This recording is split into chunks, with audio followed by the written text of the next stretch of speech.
मित्रांनो, महिला आणि पुरुषांसाठी शिलाई मशीन, ताडपत्री, मोटार संच, तुषार संच आणि इतर विविध योजनांसाठी जिल्हा परिषद सेस फंडातून अर्ज सुरू झालेले आहेत. हे अर्ज कसे करायचे आहेत, अर्जासाठी पात्रता काय, हे अर्ज कोणत्या जिल्ह्यात सुरू झालेले आहेत जाणून घेऊयात या संदर्भातील सविस्तर माहिती या व्हिडिओमध्ये. तर मित्रांनो, ही जी योजना आहे ही कशी राबविली जाणार आहे, कोणत्या जिल्ह्यात राबविली जाणार आहे, या संदर्भातील डिटेल माहिती आपण या व्हिडिओमध्ये घेऊन आलेलो आहेत. मित्रांनो, केवळ माहिती सांगितली म्हणजे झालं असं नाही, तर ही माहिती समोरच्याला समजली देखील पाहिजेत. या योजनेचा लाभ घेण्यासाठी त्यांना ही योजना संपूर्णपणे समजणं खूप महत्त्वाचे आहे आणि याच बाबीचा विचार करून या बाबीचं महत्त्व लक्षात घेऊन खास इन्फोग्राफिक एक PDF बनवून घेतलेली आहे, ज्याद्वारे आपण आता या ठिकाणी तुम्हाला ही योजना अगदी विश्लेषण करून सांगणार आहोत की योजना कशी आहे, अर्ज कसा करायचा, कुठे करायचा, कोणत्या जिल्ह्यासाठी आहे, पात्रता काय आहे, कोणकोणते कागदपत्र लागणार आहेत. तर या संदर्भातील सविस्तर माहिती आपण या ठिकाणी जाणून घेणार आहोत या इन्फोग्राफिक अत्यंत आकर्षक PDF द्वारे. चला तर आता व्हिडिओ सुरुवात करूयात. तर मित्रांनो, सगळ्यात महत्त्वाचं म्हणजे या ठिकाणी बघा, जिल्हा माहिती कार्यालय वाशिम यांचं हे फेसबुक अकाउंट आहे आणि या फेसबुक पेजवरून या ठिकाणी ही माहिती दिलेली आहे की सेस फंड व महसूल योजनेअंतर्गत अर्ज मागण्यात येत आहेत. वाशिम जिल्हा आर्थिक वर्ष 2025-26 उपलब्ध लाभ जे आहेत तर ते स्वयंरोजगारासाठी शिलाई मशीन, मागासवर्गीय शेतकऱ्यांसाठी ताडपत्री, मोटार पंप वितरण, तुषार संच, स्प्रिंकलर सेट ज्याला म्हणतात, मागासवर्गीय वस्तीवरील समाज मंदिरासाठी अभ्यासिका, मागासवर्गीय विद्यार्थ्यांना उद्योग प्रशिक्षण, महसूल 7% योजनेत आदिवासी शेतकऱ्यांना ताडपत्री. लक्षात घ्या की ही जी योजना आहे ही संपूर्ण जिल्ह्यात चालू असते. जिल्हा परिषद प्रत्येक जिल्हा परिषदेकडं 20% सेस फंड असतो आणि या सेस फंडातून ही योजना राबविली जाते. फक्त फरक एवढाच आहे की काही जिल्हा परिषदमध्ये ही योजना आता सुरू झाली असेल तर काही ठिकाणी थोड्या वेळानं सुरू होते किंवा काही ठिकाणी अर्ज झालेले असेल तर काही जिल्हा परिषदेमध्ये अर्ज सुरू होत असतात. या ठिकाणी काही जिल्हा परिषदेमध्ये ऑनलाईन पद्धतीनं अर्ज स्वीकारले जातात तर काही ठिकाणी ऑफलाईन पद्धतीनं अर्ज स्वीकारले जातात. एवढाच जो काय आहे तो फरक आहे. बाकी सगळ्या जिल्ह्यामध्ये ही योजना सेम आहे. त्यामुळं तुमच्या जिल्ह्यांमध्ये कदाचित ही योजना अजून सुरू झाली नसेल तर ती सुरू होईल किंवा सुरू होऊन झाली असेल तर नेक्स्ट टाइम तुम्ही या योजनेचा लाभ घेऊ शकता. सध्या तरी वाशिम जिल्ह्यासाठी ही योजना सुरू आहे. तुम्ही जर वाशिम जिल्ह्यातील असाल तर या योजनेचा तुम्ही लाभ घेऊ शकता. चला तर आता योजनेची सविस्तर माहिती अगदी इन्फोग्राफिकमध्ये या ठिकाणी आपण जाणून घेणार आहोत.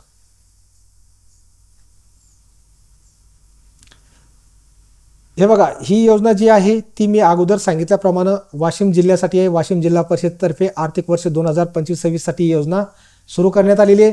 योजनेमध्ये काय काय लाभ मिळणार आहे तर स्वयंरोजगारासाठी शिलाई मशीन, पुरुष आणि महिला दोघंही या शिलाई मशीनसाठी अर्ज सादर करू शकतात. अर्ज जे आहेत ते ऑफलाईन आहे. पुढे आपण या संदर्भात माहिती जाणूनच घेणार आहोत.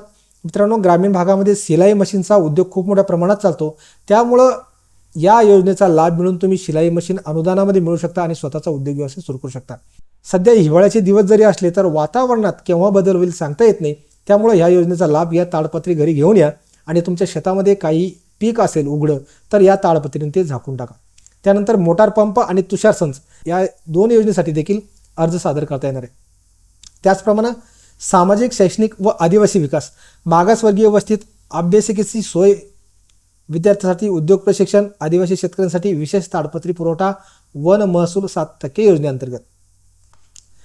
त्यानंतर आता योजनेसाठी कोण पात्र आहेत, मूलभूत निकष काय आहेत तर अर्जदार वाशिम जिल्ह्यातील ग्रामीण भागातील रहिवासी असावा, अर्जदार खालीलपैकी एका प्रवर्गातील असावा, अनुसूचित जाती, अनुसूचित जमाती, विमुक्त जाती व भटक्या जमाती ज्याला की VJNT म्हणतात, विशेष मागास प्रवर्ग SBC. आता पात्रता निकष काय आहे तर वार्षिक उत्पन्न जे आहे तर ते 48,000पेक्षा कमी असावं किंवा अर्जदार दारिद्र्य रेषेखालील BPL असावा. जमीनदारांना अर्जदाराकडे 3 हेक्टरपेक्षा अधिक शेतजमीन नसावी. सरकारी नोकरी, अर्जदाराच्या कुटुंबातील कोणतीही व्यक्ती सदस्य शासकीय किंवा निमशासकीय सेवेत नसावा. यापूर्वी लाभ घेतला नाही. अर्जदाराने यापूर्वी समाज कल्याण विभागाच्या कोणत्याही योजनेचा लाभ घेतलेला नसावा. शेतीचा पुरावा, स्वतःच्या मालकीची 7/12 उतारा असणं गरजेचं आहे. प्रतिज्ञापत्र या ठिकाणी जोडावं लागणार आहे. अर्जासोबत तुम्हाला एक प्रतिज्ञापत्र जोडावं लागेल. याद्वारे तुम्ही वचन देता की मिळालेले साहित्य फक्त त्याच कारणासाठी वापरलेले जाईल ज्यासाठी ते मंजूर झालेले आहे. मिळालेले साहित्य विकले जाणार नाही, साहित्याचा गैरवापर केला जाणार नाही किंवा ते भाड्याने दिले जाणार नाही. त्यानंतर अर्ज करण्याची पद्धत, आता हे सगळ्यात महत्त्वाचं आहे. कागदपत्रे गोळा करा. सर्व आवश्यक कागदपत्रांची यादी करा. अर्ज सादर करा. पूर्ण भरलेला अर्ज पंचायत समिती कार्यालयात तुम्हाला ऑफलाईन पद्धतीने जमा करायचा आहे. अर्जाचा नमुना देखील त्याच ठिकाणी तुम्हाला उपलब्ध होणार आहे. निवड व लाभ कसा मिळणार आहे तर पात्र अर्जदाराची निवड होईल, त्यानंतर थेट लाभ दिला जाईल.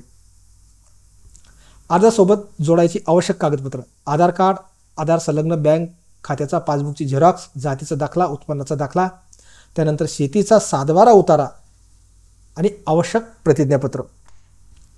तुमचा अर्ज कोठे सादर करायचा? आपल्या संबंधित गट विकास अधिकारी, पंचायत समिती कार्यालय, तुमच्या तालुक्यातील पंचायत समिती कार्यालयात जाऊन हा अर्ज तुम्ही त्या ठिकाणी सादर करू शकता. ऑफलाईन अर्जाचा नमुना देखील त्याच ठिकाणी तुम्हाला उपलब्ध होऊ शकतो. अनुदान तुम्हाला कसं मिळणार आहे तर DBT प्रक्रियेनं हे अनुदान शेतकऱ्यांच्या थेट बँक खात्यामध्ये जमा होणार आहे. अनुदानाचे वितरण DBT म्हणजे डायरेक्ट बेनिफिट ट्रान्सफर पद्धतीनं थेट तुमच्या बँक खात्यामध्ये जमा होईल. निवड आणि खरेदी: तुमची लाभार्थी म्हणून निवड झाल्यानंतर तुम्ही मंजूर तपशिलानुसार स्पेसिफिकेशन्स साहित्य खरेदी कराल. म्हणजेच या ठिकाणी दुकानामधून जाऊन तुम्हाला साहित्य खरेदी करायचं आहे. त्यानंतर 2 नंबरला थेट अनुदान जमा. तुम्ही साहित्य खरेदी केल्याचे खाते झाल्यावर अनुदानाची रक्कम थेट तुमच्या म्हणजेच लाभार्थीच्या आधार संलग्न बँक खात्यात जमा केली जाईल. आणि अर्ज करण्याची जी अंतिम मुदत आहे ती आहे 19 डिसेंबर 2025. अर्ज सादर करण्याची ही शेवटची तारीख आहे. या तारखेच्या आतमध्ये तुमचे ऑफलाईन अर्ज पंचायत समिती कार्यालयामध्ये तुम्हाला सादर करायचे आहेत. आता या ठिकाणी लक्षात ठेवण्यासारखे काही महत्त्वाचे मुद्दे आहेत. अपूर्ण अर्ज किंवा शेवटच्या तारखेनंतर आलेले अर्ज स्वीकारले जाणार आहेत याची काळजी घ्या. सर्व आवश्यक कागदपत्रे अर्जासोबत जोडलेली असल्याची खात्री करा. अधिक माहितीसाठी आपल्या तालुक्यातील पंचायत समिती कार्यालयाशी संपर्क साधा.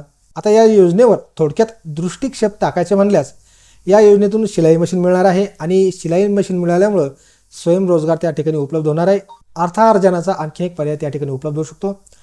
पात्रता तपासा, तुम्ही सर्व निकष पूर्ण करता का ते पहा. कागदपत्रे जोडा, आवश्यक कागदपत्रांची यादी पूर्ण करा, अर्ज सादर करा. 19 डिसेंबर 2025 पूर्वी पंचायत समिती कार्यालयात हे अर्ज तुम्हाला सादर करायचे आहेत.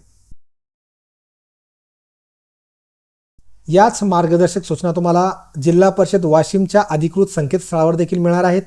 तुम्ही या ठिकाणी बघू शकता समाज कल्याण विभागांतर्गत राबविल्या जाणाऱ्या विविध योजना या ठिकाणी क्लिक केल्यानंतर अशा प्रकारची ही फाईल ओपन होते. या ठिकाणी 20% समाज कल्याण जीपसेश योजना अंतर्गत विविध योजना राबविण्याबाबत तर ही माहिती थोडी लेखी आहे, समजण्यास थोडी अवघड जाऊ शकते, म्हणून आपण तुम्हाला या अगोदर इन्फोग्राफिक पद्धतीने अगदी व्यवस्थित समजून सांगितलेली आहे. तुम्ही जर वाशिम जिल्ह्यातील असाल किंवा तुमचा मित्र वाशिम जिल्ह्यातील असाल किंवा इतर कोणी नातेवाईक वाशिम जिल्ह्यातील असाल तर त्यांना ही माहिती त्यांच्यापर्यंत नक्की पोहोचवा, जेणेकरून त्यांना देखील या योजनेचा लाभ घेता येईल. आम्ही अगदी इत्थंभूत माहिती योग्यरित्या आपल्या नागरिकांपर्यंत, आपल्या शेतकरी बांधवांपर्यंत, आपल्या अर्जदारापर्यंत पोहोचण्याचा प्रयत्न करतो. ही माहिती तुम्हाला कशी वाटते हे कमेंट्स करून नक्की सांगा, जेणेकरून आम्हाला अधिक चांगल्या पद्धतीने व्हिडिओ बनवण्यास प्रेरणा मिळू शकेल. थांबूया इथेच. धन्यवाद.